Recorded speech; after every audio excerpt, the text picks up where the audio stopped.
The Toronto Regional Real Estate Board has released its latest Toronto Resale Market Report. That's right, we have access to the full stats for the month of August that was, with regards to average sold prices, days on market, sales figures, and so much more. How has the Toronto/GTA real estate market held up into August of 2022? We're going to discuss that and much more in today's video. Hello everyone, this is Sam from SaberiSixRealEstate and RE/MAX Realtron Realty Inc. As always, back with another video for you guys here today. If you're new to the channel, welcome. On this channel, we like to discuss all things Toronto and GTA real estate oriented, market stats, market trends, buyer advice, seller advice, area and building reviews, and so much more. As always, you can find my contact information on the screen and in the description box. Please do feel free to get in touch with me with any questions you may have with regards to any topics discussed in this video or any other video. And if you do wish to get in touch with me, feel free to simply just insert my name into Google my name.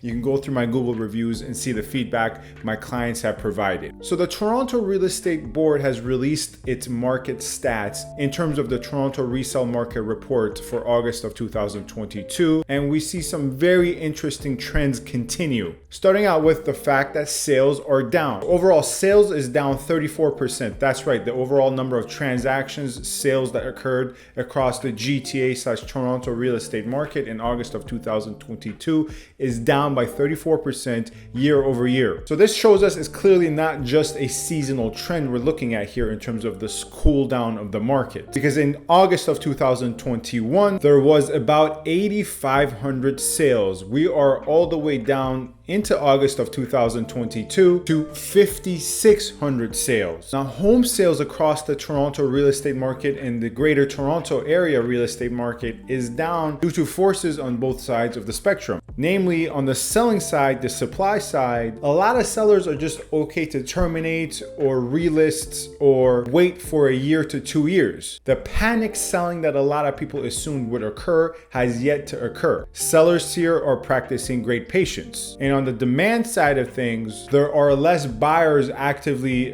involved in the market. Now, some buyers, of course, are waiting to time the market perfectly, and some, frankly, have been completely eliminated from the market due to the increase in borrowing costs as interest rates increase. While the buyers who are involved in the market, well, they're also practicing their own type of patience as well, not rushing towards any property and submitting lowball offers. Now, this is not the case for everyone, of course. I've bought a lot in this market, and end users are a little bit different than investors. Nonetheless, this causes sales to be down, sales activity to be very low. Now, we have to take this sales activity, though, within context of how many new items of inventory are available in terms of listing figures. Because when we take a look at listing figures, we see that listings have remained relatively the same year over year. That's right, new listings are only down marginally so. Because in August of 2021, we were looking at 10,600 listings. Now we're only looking at 10,500 listings. So pretty much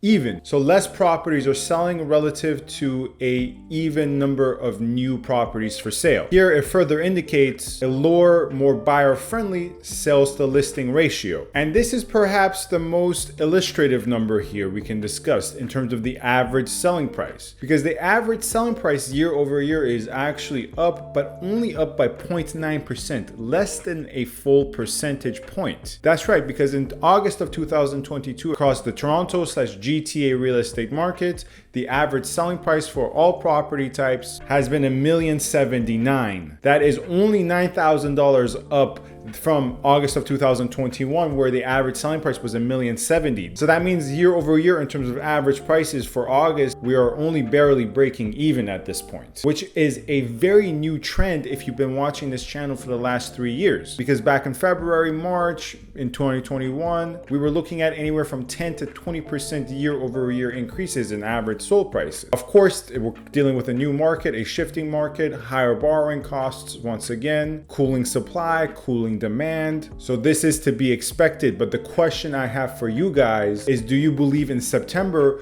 for the first time in recent memory, we're actually going to see a year-over-year drop in average sold price, because at this point in time we're bordering on barely breaking even, and I would not be surprised if into September we see a drop in average sold prices year over year. And of course, properties are staying on the market for a longer period of time, much higher than last year. Right now, the average days on market for a property within the GTA real estate market and Toronto real estate market is around 34 days. That is a 13-day increase on average year over year, because in 2021 we were looking at 21 days. Now, rerouting back to average prices are actually up month over month, because thus far we've been talking about year over year. But if we look at month over month, we see a slight uptick across all property types, across all areas within the GTA/Toronto real estate market. However, very marginal once again, because right now the average sold price, as I mentioned, is $1,079,000. In July of 2022, it was $1,074,000. So very marginal. In practice, this is pretty much once again breaking even as well. Now, much like average sold prices month over month,